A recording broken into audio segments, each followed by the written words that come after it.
ዛሬ ደግሞ አንድ የልጅነት ህልሟን ያሳካች ሴት ብሎ ነው ማሳያችሁ። ይሄ ያለችበት ቤት በ20 ሚሊዮን ሙሉ ክፍያ ልትገዛ ተስማምታ በ4 ሚሊዮን ብር ቅድመ ክፍያ የገዛችው መሀል ገርጂ ላይ ያለ ቤት ሲሆን ይሄንን የመሰለ ሰፊ መታጠቢያ ክፍልም አለው። ባለ 3 መኝታ ሲሆን 177 ካሬ ላይ ያረፈ ቤት ነው ማለት ነው።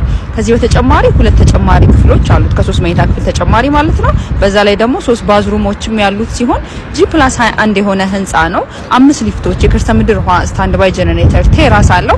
ይሄ ሁለተኛው መኝታ ክፍል ነው። ይሄ ማስተር ቤድሩም የሚያክል ስፋት ያለው ነው ማለት ነው። ሌላው ነገር ደግሞ ከታች ላይ ሱቆችን፣ ሱፐርማርኬቶችን የያዘ ነው።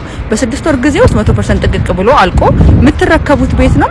40% እንደከፈላችሁ ቤት ውስጥ መኖር ትጀምራላችሁ። 60% የባንክ ብድር የተመቻቸለት ቤት ነው ማለት ነው። የምትመለከቱት ደግሞ የተንጣለለ በጣም ቆንጆ ሳሎን ሲሆን 2 በረንዳዎች አሉት። በማስተር ቤድሩሙም በኩል በሳሎኑም በኩል በረንዳ አለው ማለት ነው።